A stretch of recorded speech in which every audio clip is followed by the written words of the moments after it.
Preparados? Vamos lá. Hoje, você percebeu essa virada de velho assim, ó? Eu fui treinar musculação, eu sei lá, deu uma puxada aqui. E é o seguinte, estava procurando um capzinho. Eu tenho uma coleção de cap considerável. Esses caps, em geral, eu gosto dos mais clássicos. Ou sabe esse tecidinho assim, ó? Algodão. Não tem nada de high-tech, não. Entendeu? São os capzinhos mais clássicos que eu gosto, como esse da Mapei, esse da Cycle Tools, enfim.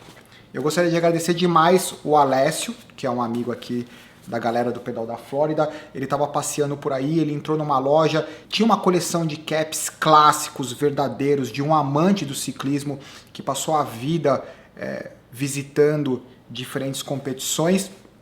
E ele já está idoso, parece que ele está doente, e ele doou a coleção dele para um dono de uma loja, e o Alessio estava nessa loja e viu a coleção, fez um videozinho rápido e falou assim: Samuca, lembrei de você. Muito obrigado pela lembrança, porque eu gosto mesmo dos capzinhos e eu gosto desses caps com história. Eu acho que esse é um videocast, bate-papo, que inclui falar sobre o Mundial de Ciclismo e Cyclocross.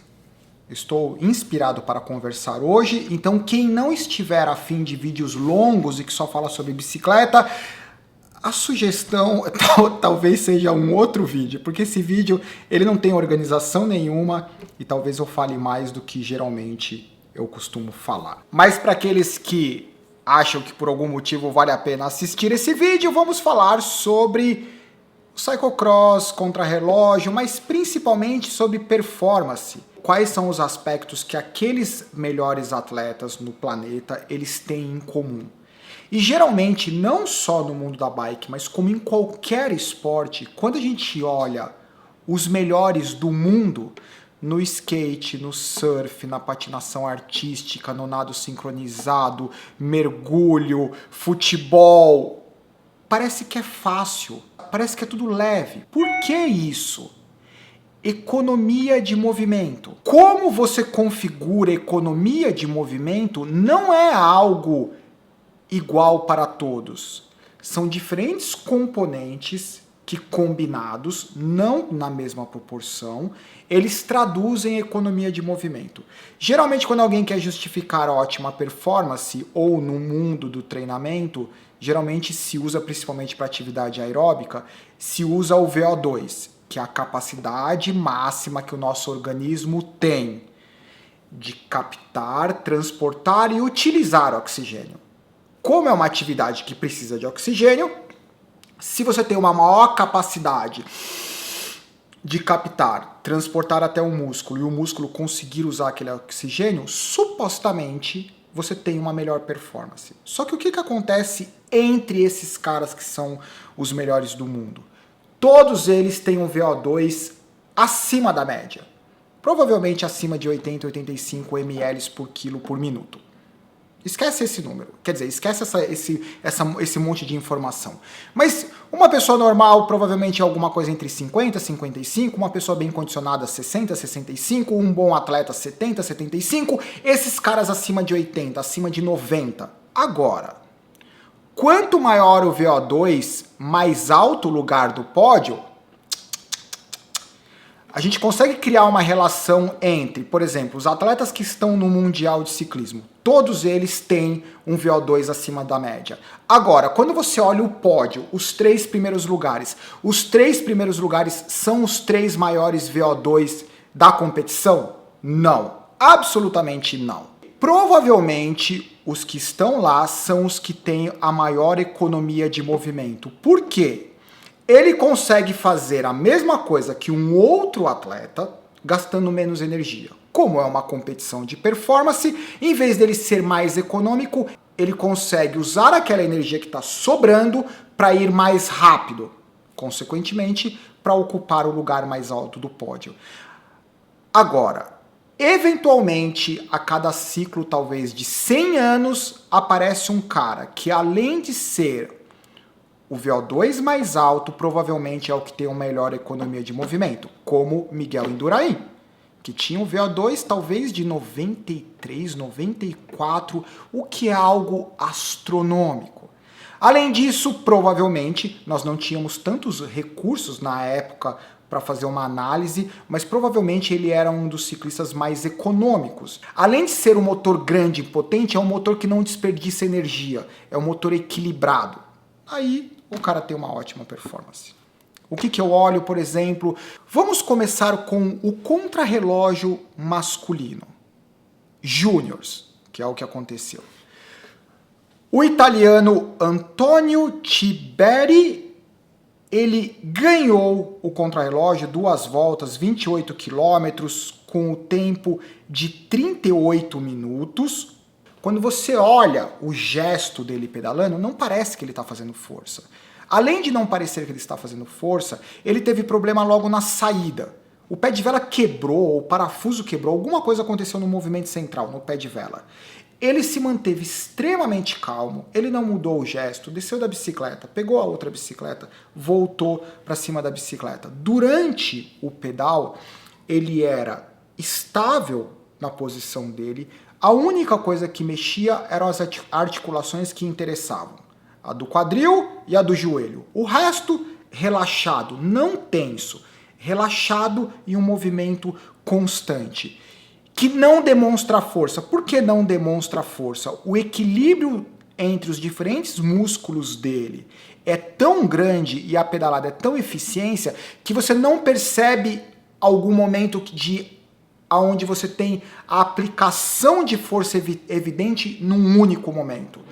Você tem um movimento constante, e esse movimento constante, ele é mais econômico, e faz e transmite esse visual clean, limpo. Ainda no meio do percurso, ele teve um carro do ciclista que estava na frente, que largou 2 minutos na frente, ele chegou nesse ciclista e ele ainda perdeu um pouco de tempo. Mesmo assim, ele foi o mais rápido, com 3 minutos e 28, levando a medalha de ouro no contrarrelógio Júniors. Medalha de bronze para o holandês Enzo Lahrens, ou algo assim, e em terceiro o alemão Marco Brenner, que aliás parece com o Tony Martin. Deve ser que nem eles olham pra gente brasileiro, deve ser tudo igual. No feminino, quem ganhou a medalha de ouro foi a russa Aigu Garheva. Não dá para pronunciar o nome, quem souber, por favor, me corrija. Eu adoro quando o pessoal me corrige, porque eu sou péssimo. Pronúncias dos nomes holandês, alemão, belga e etc. Indo para o cyclocross masculino em Waterloo. No masculino, primeiro, quando você olha a largada, o cara que está de branco, para usar branco no cyclocross, o cara tem que ser metido, tem que ser campeão do mundo. Porque não dá para você ir de branco no cyclocross. Você tem que ser um cara muito bom. E por coincidência ou não, o Eli Isbert, belga, foi o cara que ganhou. Foi uma verdadeira guerra com outro belga que ficou em segundo, o Toon Aerts, porque em cada momento da prova um estava na frente. Queda era uma coisa extremamente constante, é extremamente desgastante o cyclocross, porque eles têm que respeitar o limite do pneu, 33 milímetros. Eles estavam usando de 15 a 18 libras, extremamente murcho para conseguir ter um pouco de tração no circuito que era absolutamente só lama.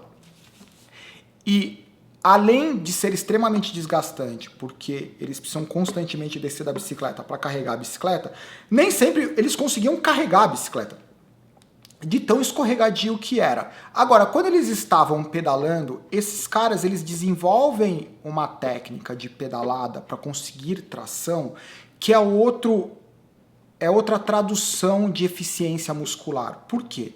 Na pedalada, durante o ciclo da pedalada, ele tem que ter uma pedalada extremamente constante. A tração que é aplicada e transferida para a corrente tem que ser constante justamente para não derrapar.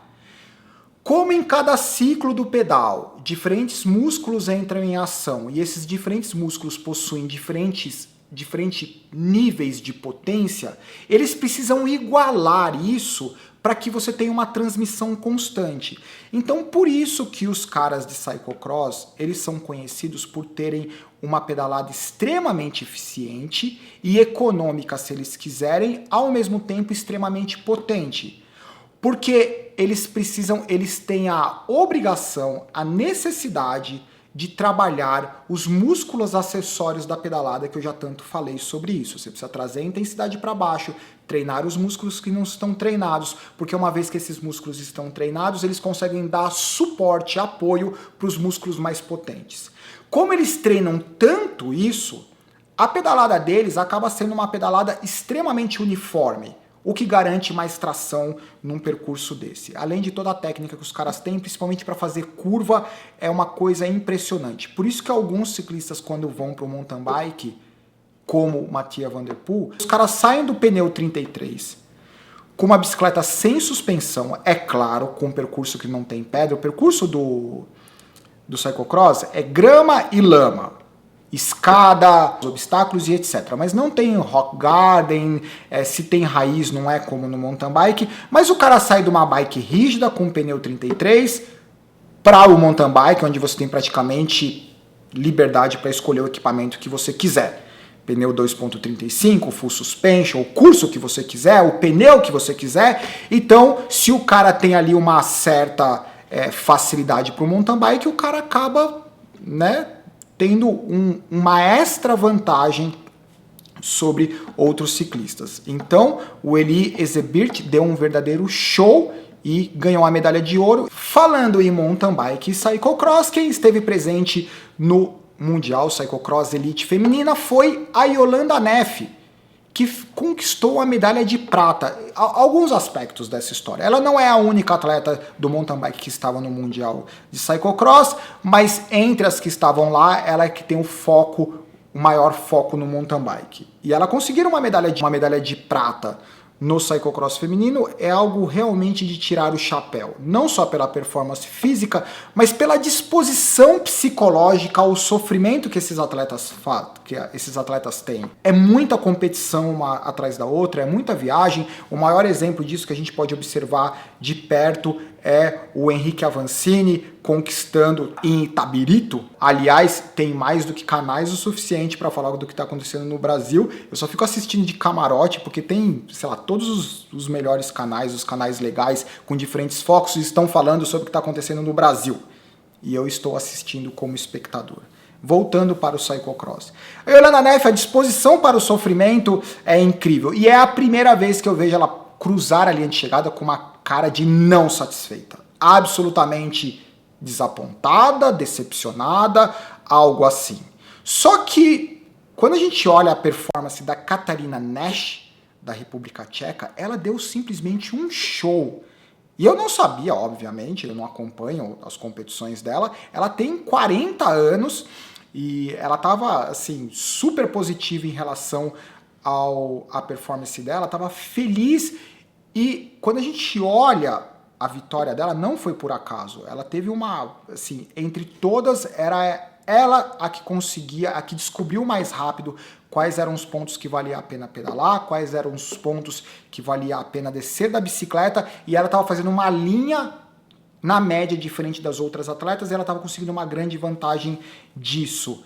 E em terceiro ficou a inglesa Richards, que na verdade ela largou na frente e ao longo da corrida ela foi perdendo posições. Eu acho que é isso em relação ao que está acontecendo no Mundial, mas principalmente o que me chama a atenção nesses atletas e o que eu gosto de observar é esse lance da economia de movimento, e que a gente pode falar mais sobre isso num vídeo voltado para treinamento.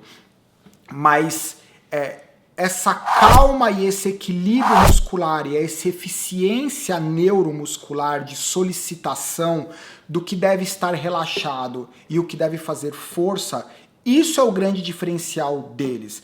A carga genética que eles têm, por exemplo, o VO2, boa parte do VO2 é determinado geneticamente. Você consegue melhorar muito pouco o seu VO2. Agora, o quanto você consegue melhorar de eficiência de contração muscular, de aperfeiçoar o movimento, isso é imensurável. Por isso que eu comentei lá no começo que nem sempre não existe uma relação direta entre medalha de ouro e o maior VO2, mas existe uma relação direta entre medalha de ouro e economia de movimento, considerando que todos eles estão num nível acima da média.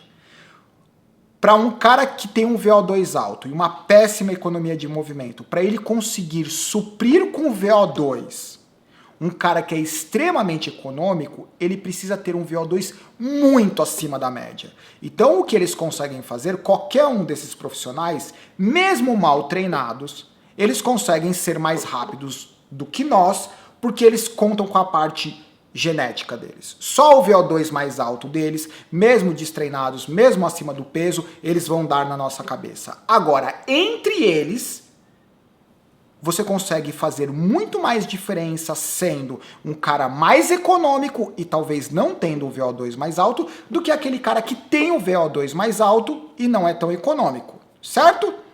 Eu acho que é mais ou menos isso o bate-papo de hoje. Por favor, os comentários, dúvidas, sugestões, críticas, sintam-se à vontade abaixo. Tchau, adoro falar sobre bike.